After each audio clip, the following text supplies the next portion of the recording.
الكريم أما بعد أعوذ بالله من الشيطان الرجيم بسم الله الرحمن الرحيم إن الله وملائكته يصلون على النبي يا أيها الذين آمنوا صلوا عليه وسلموا تسليما صدق الله العظيم وبلغنا رسوله النبي الكريم ونحن على ذلك لمن الشاهدين والشاكرين والحمد لله رب العالمين. انتہائی خلوص و خفت کے ساتھ اپنے آقا مولانا صلی اللہ علیہ وسلم کے دربار میں درود شریف کا نذرانہ پیش کریں. اللہم صل علی سیدنا و شفیعنا و مولانا محمد وسلم صلاۃ و سلام علیک یا رسول اللہ صلی اللہ تعالی علیہ وسلم. محترم سامعین اور حاضرین، آج کی مبارک محفل مسجد گرامی جناب بھائی احمد محمود الحق صاحب نے اپنی بیٹی کے عقیقہ منانے کے خوبصورت موقع پر منعقد کی.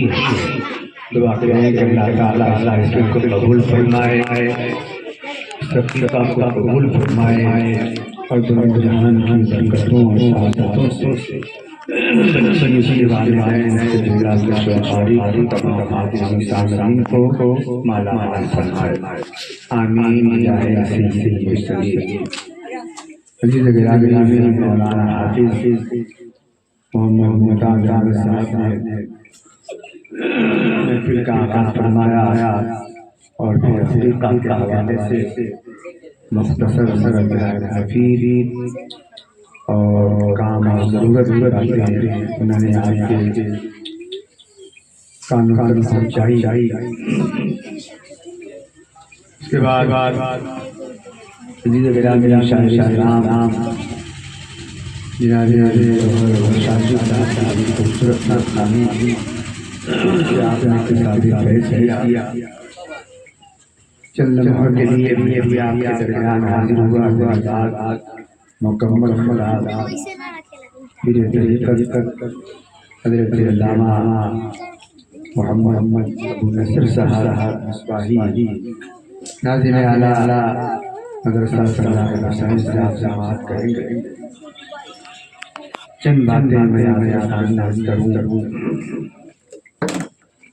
حضرات، میں نے قرآن شریف کی بڑی مشہور آیت پڑھی 22ویں پارے کی سورہ احزاب. ان اللہ و ملائکتہ یصلون علی النبی یا ایھا الذین آمنوا صلوا علیہ وسلموا تسلیما. اس آیت کا معنی ہے کہ بے شک اللہ اور اس کے فرشتے نبی پر درود بھیجتے ہیں. یا الذین آمنوا تو اے ایمان صلو علیہ تم بھی ان پر درود بھیجو وسلم تسلیما اور خوب سلام بھیجو.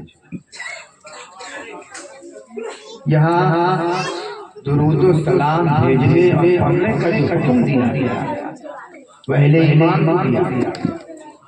یا ایھا الذین آمنوا اے ایمان. یہاں سے ایک جھگڑا ہوتا ہے کہ جو اپنے کو ایمان والا سمجھے گا وہی نبی درود و سلام کرے، کیونکہ خطاب اللہ نے سب سے نہیں کیا، پورے انسانوں سے نہیں کیا. یا ایھا الذین آمنوا اے ایمان صلو علیہ درود بھیجو اور سلام بھیجو. تو درود و سلام بھیجنا پیغمبر پر ایک طرح سے آپ کہہ سکتے ہیں یہ اہل ایمان کی نشانی ہے، یہ اہل ایمان کی علامت. دوسری بات کہ درود شریف پڑھنے کا حکم اللہ نے دیا. اور اس آیت کریمہ میں اللہ تعالیٰ نے قید لگائی کہ دن میں پڑھو کہ رات میں پڑھو، صبح میں پڑھو، شام میں پڑھو، بیٹھ کے پڑھو، کھڑے ہو کے پڑھو، یہ کوئی قید نہیں ہے۔ اس کا مطلب یہ ہے کہ درود شریف ہر آپ پڑھ سکتے ہیں اور ہر وقت پڑھنا چاہیے سوائے اوقات ایسے بات جاتے یا کہیں کوئی جگہ پہ ہیں آپ وجہ تو ایسی جگہوں کو چھوڑ کر بات جب موقع ملے حالت ہو درود شریف پڑھنے کا۔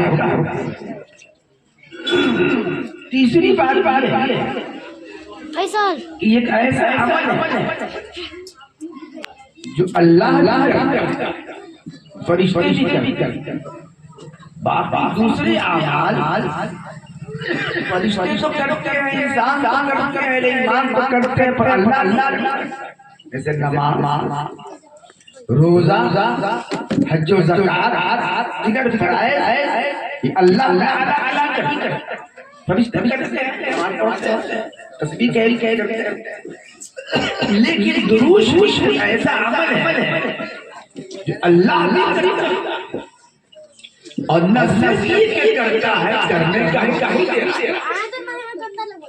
اچھا یہ جملہ اسمیہ ہے، جملہ اسمیہ میں استمرار ہوتا ہے، استمرار کا مطلب یہ ہوا جس میں انقطاع نہیں ہے، کٹا نہیں ہوئی۔ اللہ تعالیٰ اپنے نبی پر درود بھیجتا ہے، یعنی بھیج رہا ہے، کٹا نہیں ہے کہ فلاں وقت بھیجتا ہے، فلاں وقت بھیجتا ہے، استمرار ہے۔ اللہ کا یہ عمل جاری اور ساری ہے کہ وہ نبی پر درود بھیجتا ہے۔ اچھا یہ عمل اللہ کی طرف منسوب ہے اور اللہ ازلی ہے اور ابدی ہے، اللہ ازلی اور ابدی ہے، اور اللہ کا کلام اللہ کی صفت ہے، جس طرح اللہ کی ذات ہمیشہ سے ہے اور ہمیشہ رہے گی، ایسے ہی اللہ کی صفت بھی ہمیشہ سے ہے، اللہ ہمیشہ سے ہے اور اللہ ہمیشہ رہے گا، ایسے ہی اللہ تو وہ بھی رحمان بھی ہمیشہ سے ہے اور ہمیشہ سے رحیم بھی ہمیشہ سے ہے اور ہمیشہ سے ہے۔ ایسا نہیں ہے اللہ رہے اور رحمان، اللہ رہے اور رحیم، تو جس طرح اللہ ازلی و ابدی ہے ایسے ہی اس کی صفات بھی ازلی۔ اللہ کا کلام اللہ قرآن مقدس اللہ کی صفت ہے، تو یہ ہمیشہ سے ہے اور ہمیشہ سے، تو اللہ فرماتا ہے کہ میں نبی کو درود بھیجتا ہوں، اس کا مطلب یہ ہے جب سے اللہ ہے تب سے اللہ اپنے نبی کو درود بھیج رہا ہے، اور جب تک رہے گا اللہ کی رحمت مصطفیٰ پر نازل ہوتی رہے گی، تو نہ اس کی کوئی ابتدا ہے نہ کوئی انتہا ہے۔ اس کا مطلب یہ ہے خدا کی طرف سے پیغمبر پر جو رحمت نازل ہو رہی ہے، نہ اس کی کوئی ابتدا ہے نہ اس کی کوئی انتہا۔ اس لیے انسان بھی ہے، جنات نبی رہے، زمین و آسمان نبی رہے، کوئی شے نہ ہے، پھر بھی پیغمبر پر درود بھیجے جانے کا عمل یہ نبی مکرم سید عالم صلی اللہ تعالی علیہ وسلم کی وہ عظمت جلیلہ ہے جس کی آپ مثال نہیں پیش کر سکتے۔ سرکار کی عظمت، اچھا ایک بات بھی کبھی اس کے وقت سے کامل ہوگی، مگر اللہ نے تو فرمایا کہ درود بھیجو، اور جواب بندہ کہتا ہے اللہ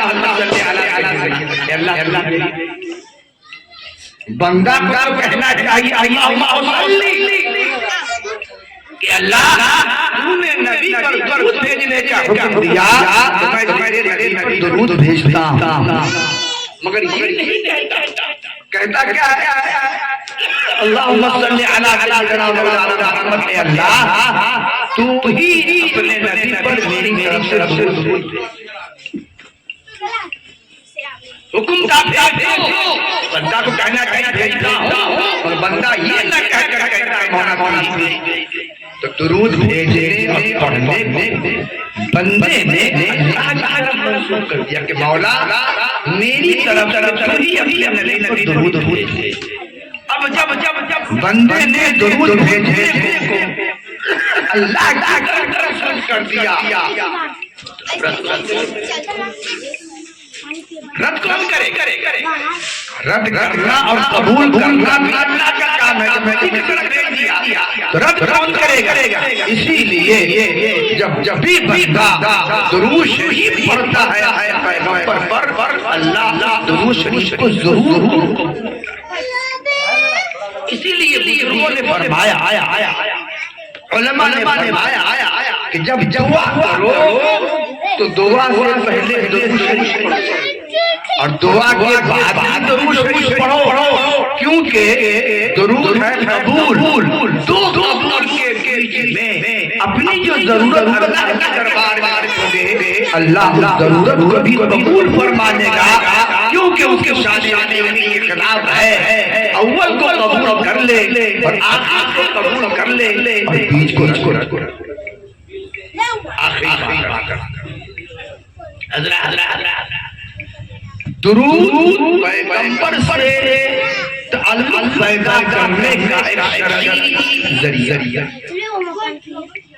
ہر امت کو چاہیے کہ وہ اپنے پیغمبر سے اپنا رابطہ کرے، اپنا تعلق بڑھائے، تعلق بڑھانے اور رابطہ پیدا کرنے کا جو شرعی ذریعہ ہمارے دین نے رکھا ہے وہ ہے درود شریف۔ سرکار کے دربار میں انہوں نے عرض کیا یا رسول اللہ میں درود پڑھنے کے لیے کتنا وقت خاص؟ پھر انہوں نے کہا کہ ایک ہائی حضور نے فرمایا اچھا ہے اور بڑھا لیتے تو زیادہ تھا، کہ آدھا اچھا ہے اور بڑھا لیتے تو اچھا تھا، ایسی کرتے رہے یہاں پھر میں تو ہر وقت درود شریف پڑھوں گا۔ حضور نے فرمایا تب اللہ تعالیٰ ہر کام تمہارا کرے گا۔